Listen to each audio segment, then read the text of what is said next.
Bienvenue dans ce 53e numéro de Terre de l'Aube. Aujourd'hui, malgré le froid, nous partons dans les vignes du département. Nous allons découvrir en effet comment plusieurs exploitants viticoles échangent pour polluer le moins possible. Leur objectif est ambitieux et ils ont choisi de travailler en réseau. Ce réseau se nomme Défi Ecophyto. C'est le sujet de cette émission. Avec la Chambre d'agriculture de l'Aube, nous allons de nouveau faire d'incroyables découvertes. Aujourd'hui, nous verrons comment la filière viticole auboise s'organise pour réduire l'usage des produits phytosanitaires. Ces produits protègent la vigne des attaques de ces champignons. Donc on les met en préventif. Astuces, techniques existantes ou trouvailles, les idées ne manquent pas. Ces capsules contiennent des phéromones qui sont libérés dans l'air et empêchent la fécondation des papillons femelles. Donc ça nous évite d'utiliser des insecticides. Au sein du réseau Défi Ecophyto, 11 exploitations ont choisi d'échanger sur leurs pratiques. J'ose imaginer, je vois si je demande à mon personnel de faire ça. Mais qui conseille les viticulteurs? Coopératives et groupements de développement viticole coopèrent. Donc on est là pour leur apporter toutes ces masses d'informations et pour pouvoir leur permettre d'avoir du recul sur leur métier. La viticulture de précision, de quoi s'agit-il? Demain, peut-être faudra-t-il s'habituer à voir ces étranges robots dans les vignes. Aujourd'hui, Terre de l'Aube dévoile les coulisses du réseau Défi Ecophyto. Alors Christian, comme d'habitude dans cette émission, je joue souvent les candides. Il y a pas mal de termes qu'on a entendus dans ce sommaire, notamment le terme essentiel, produits phytosanitaires. C'est quoi et comment ça marche? En fait, je vous propose d'aller tout simplement dans les vignes pour voir justement à quoi ça sert et justement comment on l'utilise grâce à ce mini reportage. Comme tout bon jardinier, les viticulteurs veillent à ce que leurs plantes ne tombent pas malades. Oui, la vigne est soumise, comme toute plante, à l'attaque de parasites. Donc ces champignons sont présents naturellement. Alors il existe plusieurs maladies de la vigne, le mildiou de la vigne, l'oïdium de la vigne et la pourriture grise. Alors le mildiou de la vigne, c'est un champignon qui sur la feuille provoque des taches. Ça peut être jusqu'à la perte des feuilles, la chute des feuilles et également la perte complète de la vendange. Afin d'éviter cela, les viticulteurs peuvent utiliser des produits phytosanitaires. Ces produits protègent la vigne des attaques de ces champignons. Donc on les met en préventif. C'est pour éviter justement que ce champignon s'installe sur les feuilles et sur les grappes. Ça peut être des granulés sous forme liquide, après que l'on met dans de l'eau et qu'on pulvérise sur la vigne à bon escient. Comme tout médicament, l'abus est déconseillé. Les viticulteurs peuvent ajuster l'application de ces produits. En optimisant leur application sur la vigne, en optimisant la pulvérisation, en utilisant des stades clés du développement de la vigne pour vraiment ajuster le positionnement de ces produits. Des produits phytosanitaires dont le coût pour l'exploitant varie selon les années. Par exemple, 2009, c'était une année à forte pression en maladie. Donc, alors c'est vraiment des fourchettes entre 800 et 1000 euros. 2010 et 2011, des années avec très peu de pluie, donc très peu d'utilisation de produits phytosanitaires. Donc on peut descendre jusqu'à 400 euros au hectare. Voilà, Vincent Martin, vous êtes, je crois, vice-président du GDV de l'Aube. Le GDV, c'est le groupement de développement viticole. Voilà, on vient de voir un sujet pédagogique, mais je crois qu'il y a vraiment un plan d'ensemble. Ça s'appelle le plan Ecophyto 2018. En quoi cela consiste? Le but du plan Ecophyto 2018, c'est de réduire de 50% les intrants en phytosanitaire, c'est-à-dire tous les produits de traitement. Donc l'objectif est ambitieux, 50% ça fait beaucoup, mais on essaye d'emmener le maximum de vignerons et on verra au bilan en 2018. Et ça consiste à compter le nombre de passages. Si on passe 10 fois, on passera plus que 5. C'est quantifié en IFT, c'est un indice de fréquence de traitement. C'est un mix entre le passage et les quantités de produits. Francis Venner, vous êtes vigneron et membre du réseau Défi Ecophyto. On a bien compris dans le reportage que les produits phytosanitaires avaient leur utilité, pouvaient être préventifs. Question naïve, pourquoi alors réduire leur usage ?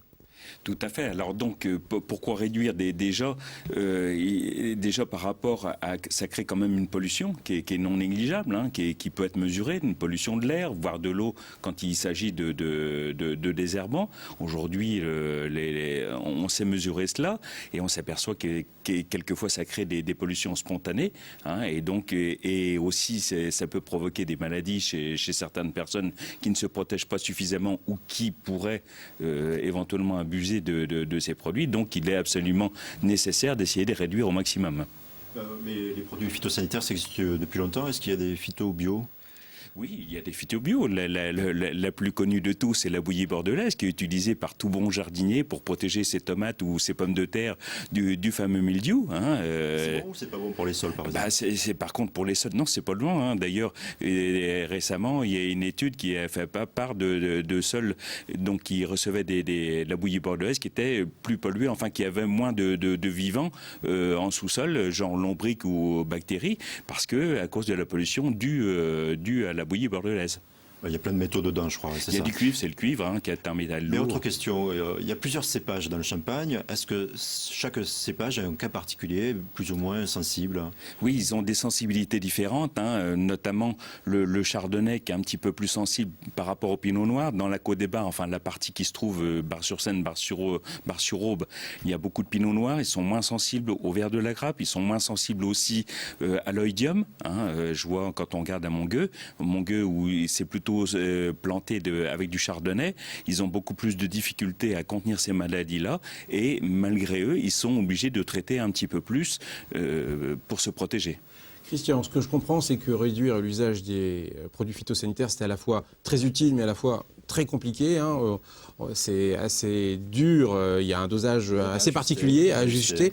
Et je crois que les vignerons ont donc décidé un peu de s'associer pour voir des solutions. Effectivement, Fabrice, en fait, ils sont 11 parmi ces vignerons à intégrer le réseau Défi Ecophyto. Alors, il s'agit d'un réseau d'échange sur des pratiques qui permettent de réduire l'usage des phytos. Alors là, il ne s'agit plus de parcelles d'essai, mais c'est bien sur la taille d'une exploitation complète. Et je propose de voir deux d'entre eux. Alors, quelles sont leurs idées, quelles sont leurs propositions? Pourquoi prennent-ils le risque de sortir des sentiers battus? Réponse avec ces deux exemples. À Neuville-sur-Seine, dans son atelier, le vigneron Sébastien Charvot se prépare aux objectifs de réduction des produits phytosanitaires d'ici 2018. Alors ici, c'est notre local phyto. Il ne pourra pas disparaître malheureusement, mais c'est qu'on n'est plus qu'une étagère à la place des deux.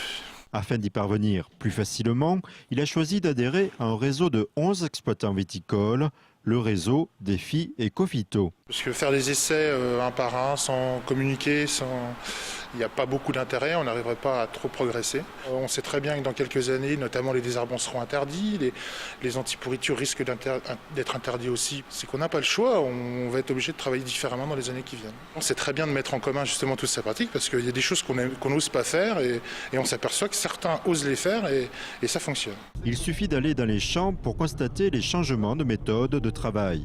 Bien sûr, on constate depuis quelques années, c'est flagrant qu'on voit que les vignes sont vertes l'hiver.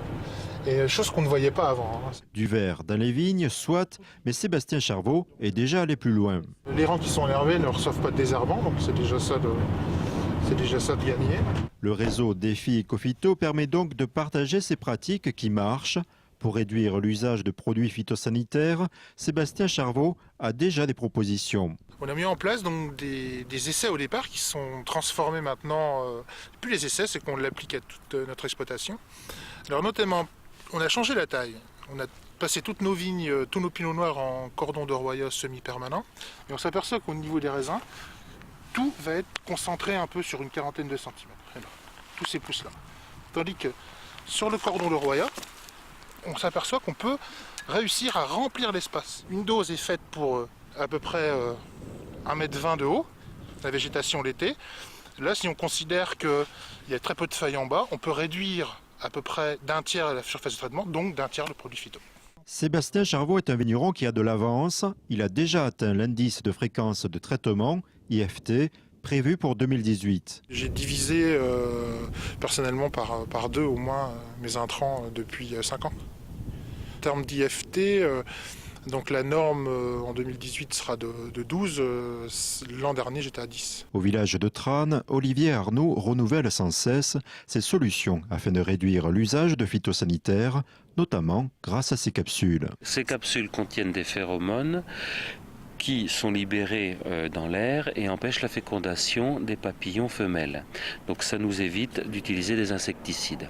Échanger au sein du réseau Défi Ecophyto est pour lui une évidence.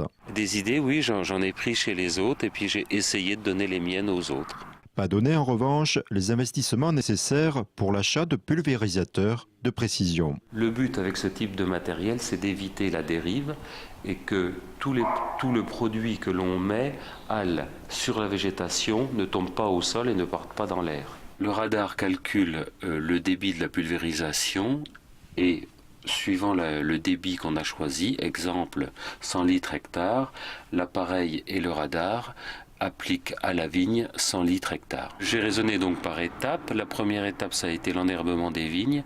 La deuxième, c'est la pulvérisation de précision.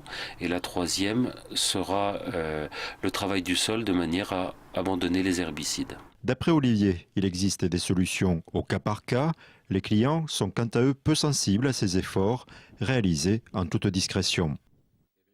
Avec l'agriculture, c'est toujours l'imagination au pouvoir, quand même. Voilà, des astuces, de la haute technologie, c'est absolument incroyable. Vincent Martin, il existe depuis quand ce réseau Défi Ecofito et quels sont ses avantages peut-être? Il a été créé en mois de mars 2011, donc c'est très récent et c'est un réseau qui est une politique nationale. Et en fait, les avantages sont de collecter les informations sur les exploitations, de faire remonter au niveau national et éventuellement de faire évoluer les législations ou la communication autour du monde agricole. Voilà, mais actuellement, ils sont 11 exploitants dans l'Aube à jouer le jeu. Et comment s'est effectuée la sélection? Pourquoi eux?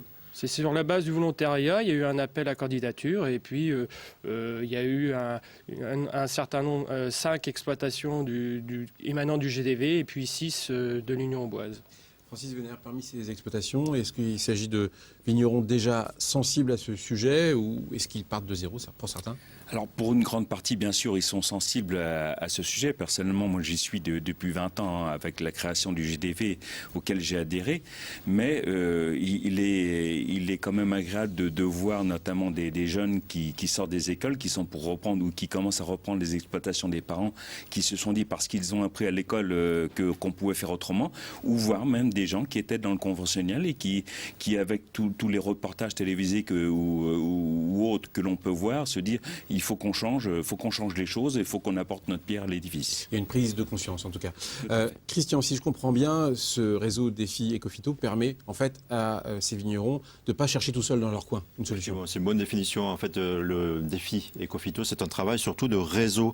Des réunions et des groupes sont formés et les réunions sont d'ailleurs régulières. Et je peux assister à l'une d'entre elles et je propose de voir justement à quoi consistent ces échanges et on va bien comprendre l'intérêt du travail en réseau. Placez des représentants des 11 fermes Défi Ecofito dans une salle et vous obtenez un échange professionnel et efficace pour produire autant en polluant moins. Par mail, par téléphone, ça reste bref et un échange comme ça par groupe, ça permet, parce que chaque idée avance en fonction de ce que l'autre a pu dire et donc automatiquement c'est stimulant, quoi. Et puis c'est toujours intéressant de savoir les pratiques des autres, des fois pour évoluer, ça nous donne des fois des solutions, des petits trucs. J'ai appris qu'il y a des herbes qui sont moins concurrentielles pour la vigne et qui peuvent résister au passage du tracteur, des choses comme ça. Ces réunions du réseau Ecofito sont organisées 3 à 4 fois par an. Ici, les échanges portent sur le travail de la vigne et du sol. Est-ce que vous croyez que tu peux encore semer? Moi, je suis un peu réservé sur le brome. Ça s'incline, ça se courbe sous les rangs. Donc ça, c'est plutôt à éviter. Hein. J'en ai eu semé et cette parcelle-là, je l'ai défanée un bon coup pour la ressemer après. Au-delà de l'aspect pratique, ces échanges ont pour but de trouver des solutions afin de réduire l'usage des produits phytosanitaires et des autres apports en général. Un échange sans tabou, même si certaines idées vont à l'encontre des habitudes. Non, c'est tout simplement depuis 3 ans, on localise l'engrais, on le met à la main. On met l'engrais ou pas sur l'herbe, voilà, on le met sous les plants et puis permet de ne pas en mettre partout. On arrive à localiser les endroits de la parcelle qu'on en a besoin plus que l'autre et on en met plus là et pas ailleurs. Pour moi, c'est tout à fait une découverte, oui. Non, mais j'ose imaginer, je vois si je demande à mon personnel de faire ça. Oula, là, j'ai l'impression que ça va pas passer très bien. Ces échanges de 2 heures sont menés par les conseillers de la Chambre d'agriculture et d'une coopérative, l'Union Auboise. Ça porte un peu sur tous les domaines viticoles. Ça va en fait de la plantation jusqu'à la vendange. Et on les accompagne de manière à faire une recherche la plus qualitative possible pour le produit final, mais également le moins impactant pour l'environnement. Nous, notre rôle, en fait, c'est d'apporter des informations techniques, des informations réglementaires. Donc on est là pour leur apporter toutes ces masses d'informations et pour pouvoir leur permettre d'avoir du recul sur leur métier et de prendre leurs propres décisions par rapport à toutes ces connaissances. Alors chaque viticulteur a un projet sur 3 ans. Je suis là pour les accompagner dans leur projet, augmenter les surfaces enherbées sur leur parcelle, développer de nouvelles techniques. Alors l'objectif de ces projets, évidemment, c'est de réduire l'utilisation des produits phytopharmaceutiques, donc de vraiment limiter par rapport à ce qui a pu se faire il y a quelques années. 6 exploitants sont suivis par le GDV, 5 par la coopérative de l'Union Auboise. Vincent Martin, est-ce que vous avez attendu la création de ce réseau Défi Ecophyto pour accompagner en quelque sorte les viticulteurs dans leur volonté de réduire l'usage des produits phytosanitaires? Non, le groupement développement viticole a 20 ans, on a fêté les 20 ans l'année dernière. Donc depuis 20 ans, on est dans une démarche de réduire, innover et puis accompagner les viticulteurs. C'est une montée en puissance, c'est pas une prise de conscience comme ça d'il y a 2 ans. Non, tout à fait. C'est une innovation qui est sur le long terme, et qui, à un moment donné, est plus d'actualité parce qu'on parle aujourd'hui de viticulture durable et puis de respect de l'environnement. Oh, Francis Weiner, la volonté est là de changer un peu les techniques, mais on l'a vu, il faut parfois des moyens. Est-ce qu'il y a des mesures incitatives pour passer à ces nouvelles techniques viticoles? Non, en fait, il n'y a pas beaucoup de mesures incitatives. Tout est sur la base du volontariat. Je pense que c'est là aussi le côté intéressant, c'est que tous ceux qui le font, ils le font vraiment avec leur cœur et avec une réelle volonté. Et donc, c'est pour ça que ça va permettre d'avancer beaucoup plus vite que si c'était avec des incitations financières. On n'a pas besoin de cela. En fait, c'est vraiment une réelle volonté de chacun. Saint-Martin, je crois qu'en dehors du réseau Défi Ecophyto, je crois qu'il y a une démarche un peu particulière au sein de l'Union Auboise pour travailler différemment pour une cuvée, la cuvée D, prestigieuse. Oui, l'Union Auboise est dans une démarche qui veut valoriser une démarche environnementale en développant une cuvée spécifique, qui est la cuvée D. Donc là, ça leur appartient, c'est une démarche propre à la coopérative. Et que je comprenne bien, ils exigent cahier des charges pour cette cuvée. Le viticulteur, le vigneron va travailler différemment et en compensation, il va avoir un soutien financier. Tout à fait, c'est dans cette démarche-là. Et Francis Weiner, quels sont selon vous les leviers pour réduire l'usage de ces phytos? On taille les vignes différemment, on met des petites capsules dans les vignes, il y a plein de choses. C'est quoi les pistes? Effectivement, il y a beaucoup de choses qui sont déjà expérimentées depuis longtemps et qui sont connues. Il y en a une qui est assez nouvelle et là ça fait évoluer les constructeurs, c'est la qualité du matériel, la pulvérisation avec des voûtes face par face comme on a pu le revoir dans le reportage tout à l'heure. D'ailleurs moi j'étais pas équipé de cet appareil là, je viens de changer pour pouvoir réduire encore plus et traiter encore mieux, dire appliquer vraiment sur la feuille et non pas à côté. C'est là une chose primordiale, la vitesse d'avancement. Bref, on fait avancer les constructeurs qui évoluent avec nous. Christian, ce que je comprends, c'est que réduire les produits phytosanitaires, ça demande beaucoup d'innovation. On en a vu déjà des innovations dans un précédent reportage, et là, on va encore aller plus loin. Voilà, on va voir des machines absolument innovantes et surtout très surprenantes. Alors, imaginez un robot bourré de capteurs dans les vignes afin d'appliquer la dose la plus précise possible au cas par cas. Cela s'appelle la viticulture de précision. Alors, c'est encore au stade de recherche. Et je propose de voir les explications avec ce reportage d'Annabelle Millet qui s'est rendue à Épernay. C'est un chenillard tout à fait classique, exception faite des capteurs que les ingénieurs agronomes y ont adaptés.